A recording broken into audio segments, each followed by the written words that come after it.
Greetings, wanderers of the abyss, and welcome once again. Today we're diving into some of the most disturbing cosmic horror stories ever written. These aren't the usual titles everyone talks about. They tend to slip under the radar, but each one is a goldmine of twisted ideas, suffocating atmospheres, and a kind of terror that feels far more uncomfortable than the classics. What makes them unsettling isn't just the creatures or the events, but the lasting impression they leave behind. A sense that something is wrong with reality itself, that the universe doesn't work the way we think it does, and maybe it never did. These stories linger, they disorient you, make you question what's real, and once you've read them, something shifts. You start to wonder if the cracks they reveal have always been there. Let's begin. Thomas Ligotti wrote Nethyscurial in 1991 as part of his collection, Grimscribe, His Lives and Works. He's often compared to Lovecraft, but their approach to horror is very different. Lovecraft focused on threats from beyond, cosmic forces invading the world from the outside. Ligotti, on the other hand, focuses on what's already inside, both in the world and in the human mind. His horror doesn't rely on shape or form because it doesn't need one. It starts with a man digging through old papers in a library. He finds a strange manuscript with no author, just brittle pages and faded ink. Curious, he reads it. The manuscript tells the story of Bartholomew Gray, a man traveling to a remote island named Nethyscurial to meet an archaeologist. From the moment he arrives, nothing feels right. The island looks unnatural. Trees are twisted, the rocks seem deformed, and the fog hangs in the air like it's stuck in place. It's as if something shaped the entire island on purpose. The archaeologist has found a fragment of a statue, an idol tied to an ancient cult. The piece is dark, corroded, and impossible to place, like it doesn't belong to anything human. But what really matters is what this idol represents. The cult believed in a force, a presence that exists within everything, matter, thoughts, living things. They called it Nethyscurial. According to the cult's beliefs, this force didn't create the universe. It is the universe.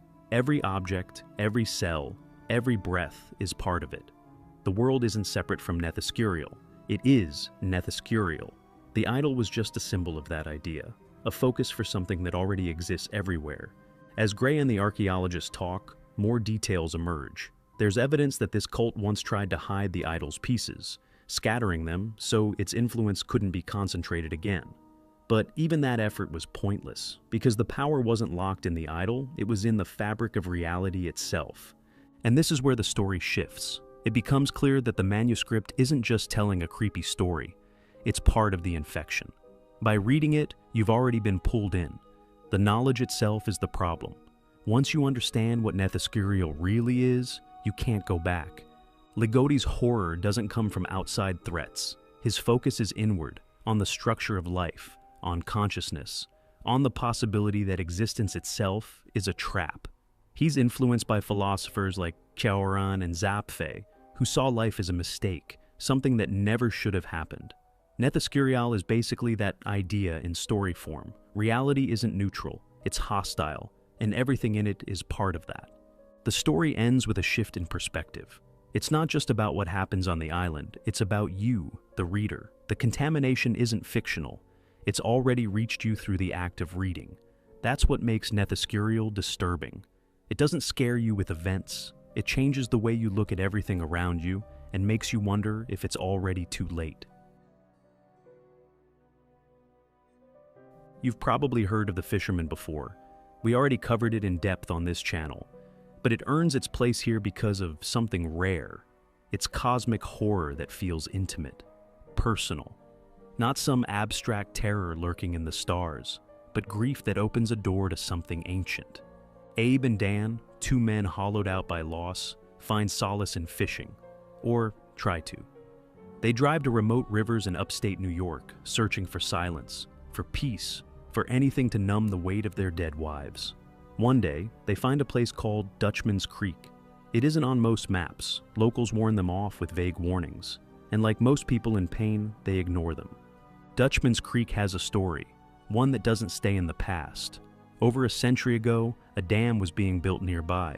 Workers disappeared. Strange structures were seen in the mist. The only survivor spoke of a black ocean beneath the world and a figure, Dare Fisher, who cast lines into it, always searching, always waiting. As Abe and Dan fish these cursed waters, the layers peel back. They are told of a promise, a terrible one.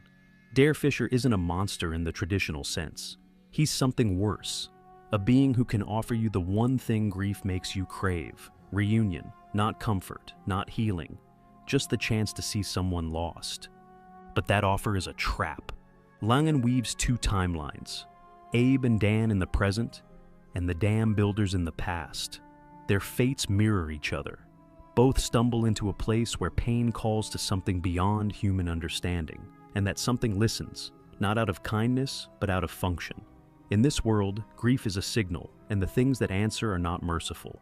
Dare Fisher operates like a force of nature. His lines cross through dimensions, through minds, through the soft spots left by sorrow. He doesn't just appear, he arrives when someone wants him to, when someone prays to bring back the dead, no matter the cost. The horror here isn't just the creature or the ancient sea beneath reality. It's the way Langan shows how grief can warp reality itself. Dutchman's Creek becomes more than a location. It becomes a threshold, a crack where the raw need for reunion lets in things that don't belong. And this is why the fisherman lingers.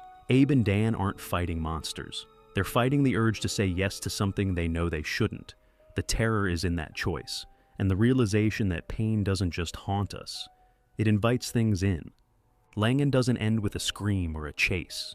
He ends with understanding that some grief never fades, and something out there is always listening, not to help, just to answer. Caitlin R. Kiernan writes horror as if she's uncovering something real. In A Mountain Walked, a journalist travels to an isolated region in the southern United States to investigate the ruins of an old church.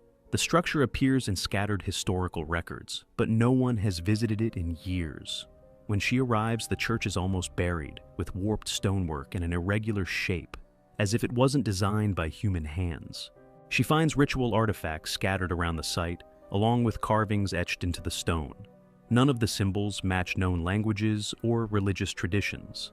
Local archives reference a congregation that once operated there, but all records end suddenly. Multiple sources mention the same disturbing idea. Something beneath the church has been watching the surface since before recorded history.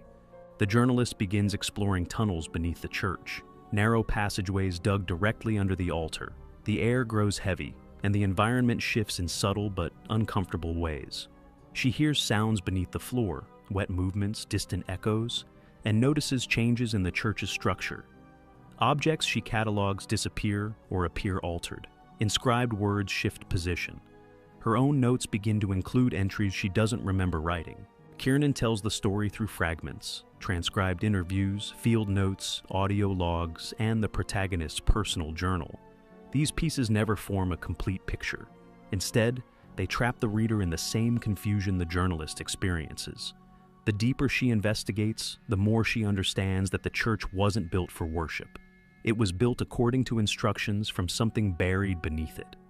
Historical references describe a presence, vast, conscious, and immobile, buried under the land.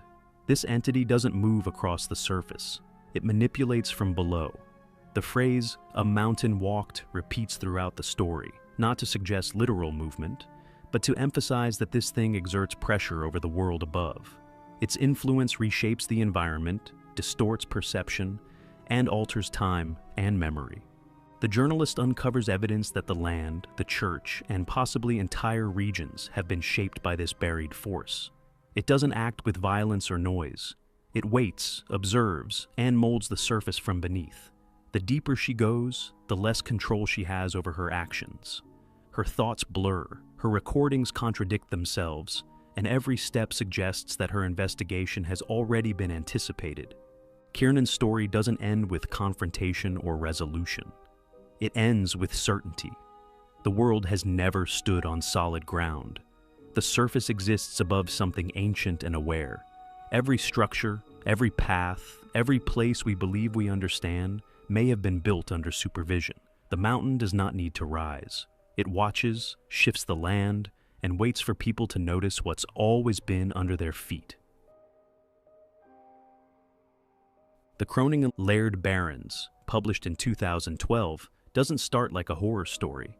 It begins quietly, an aging man, a long marriage, fragments of memory slipping in and out of place. But beneath that calm surface is something ancient, something inhuman, and it's been there all along. Don Miller is a geologist in his 70s, a man who believes he's lived a normal life. His wife Michelle is brilliant, respected, and deeply involved in academic circles. They've been together for decades, and Don's always felt safe. But there were moments, odd events, strange absences, memories that don't match reality, things he pushed aside, forgotten in the flow of years. Now, those fragments are coming back, not as dreams, but as warnings. As Don's mind drifts between past and present, he uncovers a truth that was never meant for him. Michelle isn't just his wife. She's part of something older, a lineage tied to beings that don't exist within time, but outside of it. These entities, never fully seen, never named, don't interact with humanity the way we think of gods or demons. They operate above us. And Michelle, she's their agent. Don was never her equal. He was her subject. The horror unfolds slowly. Don realizes his life wasn't just influenced, it was designed. His career, his choices, his thoughts, guided for a purpose he couldn't understand. He wasn't chosen at random. He was selected long ago as part of a pact, a deal Michelle's family made to maintain a connection between their world and these beings. And Don? He was a tool, placed in position, used, and then forgotten. Barron's writing is cold, almost clinical. There are no battles, no chases, no climactic confrontations. Just realization. The horror doesn't scream. It whispers. And when Don finally hears it, it's already too late. Michelle doesn't act with malice. That's what makes it worse. She's dutiful. Her role is to ensure the pact remains intact. Don's life, his joys, his regrets, his love, was always just part of that role. The more Don remembers, the more the world around him begins to shift. Things he trusted, people, places, even his own memories, reveal themselves as part of a structure he never saw before. And the beings behind it all, they don't reveal themselves. They don't need to. Their influence isn't flashy or dramatic. It's constant, subtle, embedded in reality itself. By the time Don truly understands, he realizes something else. This didn't start with him, and it won't end with him. The scale of what's happening spans generations. Don was just another cog in a machine that continues, with or without him. The novel ends not with resolution, but with certainty. Don's life was never his own. His choices, his identity. Crafted to serve an ancient plan, there is no escape, no heroism, no revenge, just the cold truth that everything he believed was real, wasn't. The Croning is terrifying because it strips away your sense of agency. It doesn't just haunt you with creatures, it makes you question whether you were ever real, or just another thread in someone else's web. Barron doesn't offer hope, he offers revelation, and once you see it, you can't unsee it. Michael Chabon is not typically known for horror, but the god of dark laughter proves he understands exactly how to make it work. The story begins with the discovery of a dead clown in a rural field, his face twisted, his identity unclear, and his presence deeply wrong. What follows isn't just a murder investigation, it's a slow exposure of something ancient, something that uses humor as a doorway into madness. The case is narrated through the eyes of a district attorney, a methodical and rational man.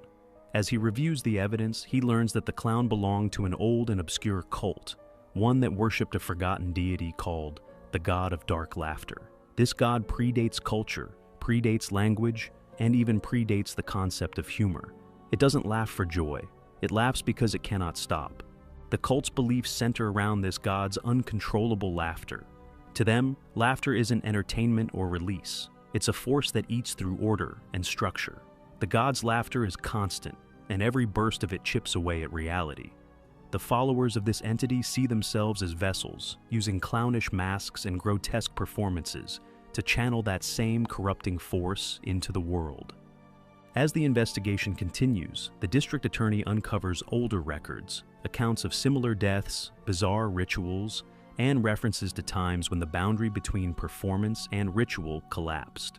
The cult's presence stretches back centuries, Wherever they went, they left behind artifacts and symbols, but never answers. Every piece of the case hints at a truth that human language can't fully express. Chabon's approach to horror in this story is slow and controlled. The writing feels clinical at first, but that detachment makes the implications even more disturbing. The district attorney begins to realize that his investigation has no resolution. The crime is just a symptom. The real threat is larger and permanent. The God at the center of this story still exists. Its laughter never stopped. Every joke, every performance, every moment of absurdity may serve as a signal, a way for that force to push back against the structure of the world. Humor, in this context, becomes a weapon against meaning itself. I personally love this story because it suggests that laughter is not safety, but erosion. Beneath every joke lies something that cannot be explained, a presence that mocks existence by never going silent. The world holds together, but barely, and somewhere in the background, something keeps laughing. Thomas Ligotti doesn't tell stories in the traditional sense, and The Red Tower is proof of that. There are no characters to follow, no dialogue, no plot in the usual way. What you get is a voice, disembodied, analytical, haunted, describing a structure, a place, an infection. It's known only as the Red Tower, somewhere near a nameless northern border, in a landscape that barely qualifies as alive. It stands. Not a building in the usual sense, but a presence, shifting, breathing, decaying, and yet somehow still producing. The narrator speaks of it clinically, like a scientist cataloging something they don't understand but can't look away from. The tower manufactures, but not machines, not tools, biological entities, masses of flesh, partial limbs, twisted organs. Some resemble faces, others are unrecognizable. These things emerge from the tower's depths, half-formed, suffer briefly, and then rot, dissolve, or are reabsorbed into the structure. And then it happens again. There's no goal, no purpose, just endless production. Ligotti describes it not as a factory, but as a growth, organic, tumorous, alive, but without any sense of life as we know it. The walls shift, corridors appear and disappear. The structure rearranges itself like it's mutating. Space and time lose coherence inside it. The land around the tower is contaminated. Plants wither, light bends. The very air feels wrong. People say the tower was once human-made, now abandoned. Others believe it predates humans entirely. But the most disturbing theory is this: the tower is reality itself, or at least, it's the engine beneath the surface we think we understand. What we call nature. It's just a thin shell covering this process. And the process doesn't care. The narrator, whose identity is never revealed, becomes obsessed. He describes the textures of the flesh, the stench of the creations, the constant hum of transformation. He tries to make sense of it, offers theories, recalls rumors, but nothing leads to clarity. Just more questions. The tower keeps producing, and what it produces keeps suffering. Ligotti strips away all meaning. There's no god, no villain, no hero. Only existence as a mechanism, one that generates life not to preserve it, but because it can't stop. And that life, it hurts. The tower doesn't aim to cause pain, but pain is an inevitable byproduct of its blind, compulsive output. Eventually, the narrator stops theorizing. His tone shifts from clinical to almost reverent, like he's speaking about something divine, but divine in the worst way. A god of endless, pointless creation. The horror here isn't in death or destruction. It's in the idea that we are products of the tower too, that we are temporary configurations of suffering, born from machinery that doesn't care whether we live, die, or even think. By the end, the Red Tower is no longer just a structure in the distance. It becomes a metaphor for existence itself. Not designed, not meaningful, just matter churning through cycles, creating briefly conscious flesh that exists long enough to realize it was never supposed to. The narrator's final act is to describe, endlessly, detail after detail, because naming it might give it meaning. But the tower doesn't change, it doesn't stop, it doesn't answer, it produces, and everything else, everything fades. In Agents of Dreamland, Caitlin R. Kiernan merges cosmic horror with a cold, clinical form of science fiction. The story begins with a meeting in the desert between two agents. One works for an American intelligence agency, the other answers to no government. They